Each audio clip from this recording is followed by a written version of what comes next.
Hey guys, welcome to Traditional Bow Hunting Wilderness Podcast. This is Jason Samkovic, and it's actually my last day at this house, and we are getting ready to move. I got the pretty much the last, well, I got one more load to do, but I got the trailer filled up with the last of our stuff. We're moving into a rental house because we can't move into Georgia till November. But the topic we want to talk about today is, should you buy private land to hunt? Do you want it?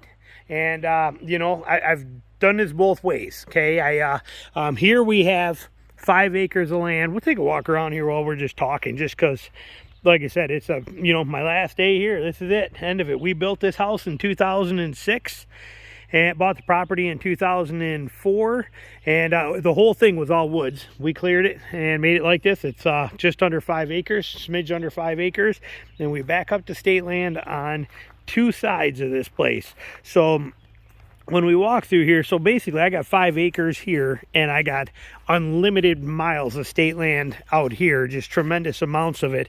And so we kind of, I've had it, and well, let's look at it here. So I've had this land now for whatever, 16, 17 years, 18 years, something like that.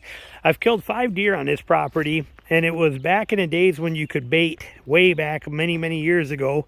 And then my wife killed a deer on this property, and my daughter killed a deer on this property, and I think John killed one on here too. But it was all bait because there was the only way to get him to come through here. See, because everybody around here at the time also has a minimum of 4 acre lots, and everybody baited here too. So it was a little more complicated than that. Natural travel corridors through a place like this are a lot harder, but I do have that state land right there. Now, I've killed countless deer on the state land out here, but on my particular acreage that I have right here, like I said, very minimal, and they were all, I haven't killed a deer here in 15 years, and just not any real interest in it. So point being, if you're going to get land, you got to get something sizable, but is that sizable enough? And then also, are you gonna burn it out? Is it gonna be big enough? Are you gonna be able to keep the deer on that property? Are you going to be able to have it where your competition is stronger than what your neighbors are? There's all these variables. John, for example, from Tactic Saddle, he has 57 acres in down in Macomb area. Okay, he's got 57 acres of land down there. He's had it his whole entire life, and yet he's probably killed a dozen or 2 deer on it. But realistically, it's like a last resort or a get out if you can after work for a few minutes type of a hunting place. He doesn't hunt there much. He goes to state land. I have this 5 acres right here that backs up to state land. It's pristine out here, and I choose to hunt out there.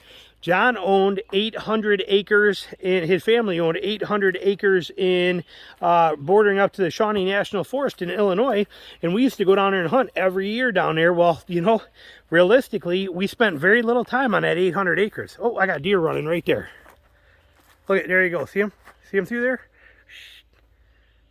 Might be able to still see him. There they go. Running right through there. But yep, see, perfect example right there. Lots of deer here, but again, it's also early season. Man, the mosquitoes are pretty bad back here. But ferns are high, fawns are out. There's probably fawns still laying in there where those does were. We're not going to mess with them, but they're probably got fawns right there. And but so you got to take that into consideration. So when you're looking for property, you're going to spend a lot of money for it. There's no doubt about it. You're going to spend a fortune on the actual, sorry, mosquitoes everywhere. You're going to spend a fortune for the property that's going to be worthy enough to hunt with. And then once you have it, you have to make sure that that property is something that is going to hold deer during daylight during the season, okay? That's a very important one. You look around here, and it's not bad, but it is not as thick as you want. Okay, it just isn't. We didn't buy this to hunt on it. We bought it so we could use it. As I'm walking my back 2 track here, we had trails through here for the kids to ride motorcycles on and 4-wheelers and grow up on. And I had my shooting range here, bonfire pit. This place it's been a dream for us for what we needed. But we did not buy this to hunt. Okay, I did hunt a little bit. Okay, I'm coming back here. I'll show you some of these trees here as we're working our way back around here. I still have my targets here. He asked me to leave him here because he's got, and there's one more there, but he's going to set up a stand just like I did in that tree and use it for some practicing for his kids. So I'm leaving him those targets that are pretty beat up. But back here, we go back into here. I have killed deer out of a lot of trees here. I'm not even going to start picking them, but you know, back in these corners of my property, mosquitoes are horrible.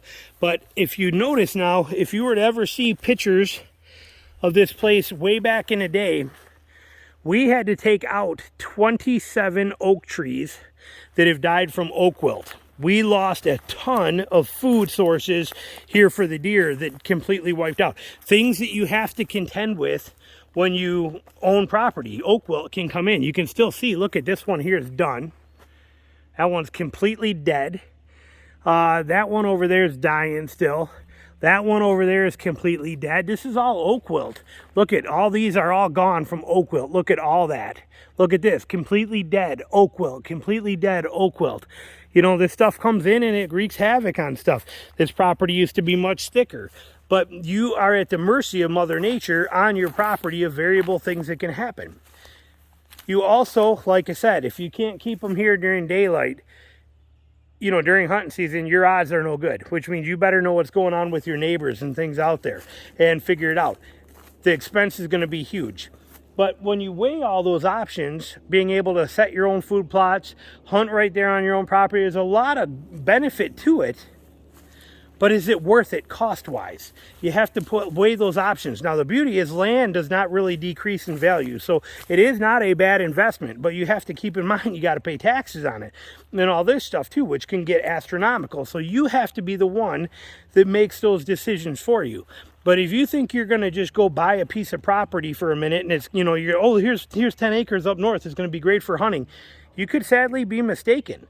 You know, you don't know what it's like until you actually come and check it out, see what it is, and also realize what's going on with everybody around you and see what they have planned and what's happening. Because if you make the mistake, you're stuck with a piece of property that you can only, like, for example, bait deer in. Here in Michigan, for many years, up until recently, you were allowed to bait. So it didn't matter too much. Everybody here baits, and actually many of them still bait, even though it's illegal. But when you're baiting, you can draw deer in, okay? And if your buddy's baiting with this and you want to bait with something different, it might work, and all these variables. But to get natural movement through here is very tough to do, you know, unless you already know what's going on there.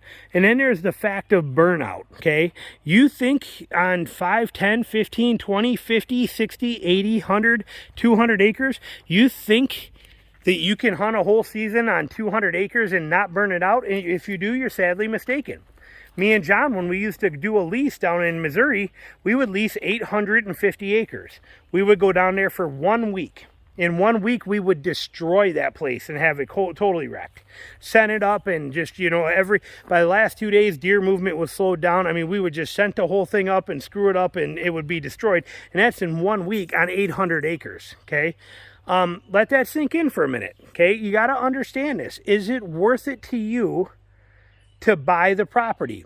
When we have, sorry, again, mosquitoes, but when we have so much public land that we have access to that we can hunt, okay? I'm a public land hunter, okay? That's all I do now. That's all I want to do.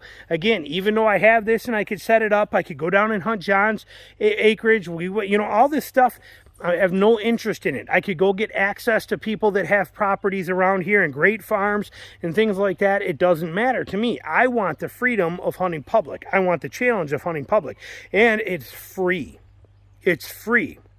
We are giving this all up here, this beautiful property and all this room we have and all this kind of stuff, and moving into a house that's half the size and kind of tucked away in, you know, in a little town. And we only got 0.35 acres of a lot. So it's basically a lot. But we don't need all of this. I don't need this anymore. Okay, we don't use it that much. I haven't even shot, I shot 3 times in the last 4 years at my range here. You know, I mean, I don't need to have this stuff. I don't want to maintain it. I don't want to deal with it. I'd rather just sell it, which I did at tremendously high value here. Way more, you know, I sold it for almost 3 times what it cost me to build it. And so it's been very nice from that aspect. But notice I did not go out and buy land, okay? A big time hunter here, and I did not go buy my own property with all that extra money we got out of here. Instead, I chose to put that into money towards retirement and kick back a little bit, slow down some, let that money work for me. But as far as hunting properties, I don't need my land. Okay, I have we all own public land that we can hunt on. It is phenomenal. So I just want to put that point out there for you, that if you're thinking about buying land, or if your dream is to buy your own land to hunt on, you better do some very serious research, and you better seriously think about what you can and can't do with it, and what Mother Nature might or might not do with it. Like I said, you have no idea what this all looked like. We had 27 oak trees in this area that are now gone. You know, that's more than half of my mast on this property is now gone completely, and that happened about 8 years ago. Matter of fact, these are still ground into tire tracks from them coming in and cutting stumps and pulling things out of here. So like I said, something to think about. You know, there's a lot to keep in mind with owning property that you plan on hunting on. Is it, you know, it's like the grass is greener on the other side. It sounds great. Oh, it's going to be all mine. I'm going to put up ladder stands. We're going to leave them. All my buddies can come and hunt it. It's going to be absolutely phenomenal. Yeah, well, it might be for a very short amount of time. Okay, like 1 week of the season, and then maybe a week or 2 weeks later, but you're gonna burn it out fast. You're gonna wreck it. The deer movement, like I said, if your buddies, you know, maybe you're there in the summer like we just are right now, and you just see a bunch of deer, and you're like, oh yes, there's deer here, we're good. Okay, yeah, well then fall rolls around, there's no lower foliage on here at all, and your neighbor's got, you know, the best food plot there is in the entire area, and he owns all the deer, and then his buddy next to him has got, you know, the biggest, thickest, nastiest CRP field that's, you know, holding them all for bedding. They're not coming to you. How do you know that? How do you figure that out? I don't know. And even if you were the one that owns the best stuff in there and you're good 3 years into it, what if a neighbor then comes in and he ends up dominating it, and he sets up the right stuff and does hinge cuts and makes some perfect bedding, puts food plots on it, and now he overpowers you, and now no deer come to you either. On public land, I move. If I don't like this spot, I go to another spot, and it's all free. Owning your own land is a tremendous amount of work that you have to do, and a tremendous amount of risk if you're planning on doing it for hunting. That's my take on it. And my goal with this was just to tell you, think about that tremendously. Man, the mosquitoes are vicious, but you have to do that research for yourself. You have to make those decisions. But, you know, don't just look at the silver lining aspect, or, you know, the golden ticket kind of stuff of it. Make that pros and cons and what could happen, what should happen, and how it could be. Because I'm a perfect example right here. Even though it's a small property, but I mean, you know, like I said, we bought this thinking we back up to state land. This is phenomenal. Everything is great. And it was, okay?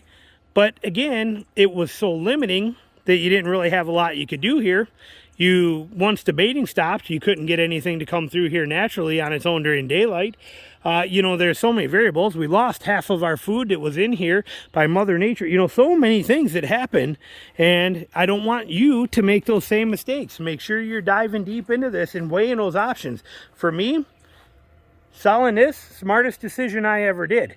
Not buying hunting property now, smartest decision I ever did. I will hunt way more now than I ever could have if I would have spent that money on property, because I'm spending that money on tags and time off.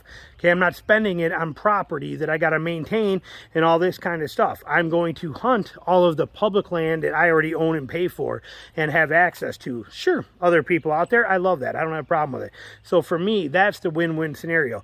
You need to make your own decisions, figure out what works best for you. Or at the very best, maybe lease somebody else's property. Let the property be their problem. That's my attitude. Again, Not trying to tell you what to do or what's best for you. Only you will know. But I want you to come into a hunting property purchase decision smart, with the right information and the things to think about rolling around in your head. That was the purpose of this video. Thanks for watching. Talk to you later. Bye.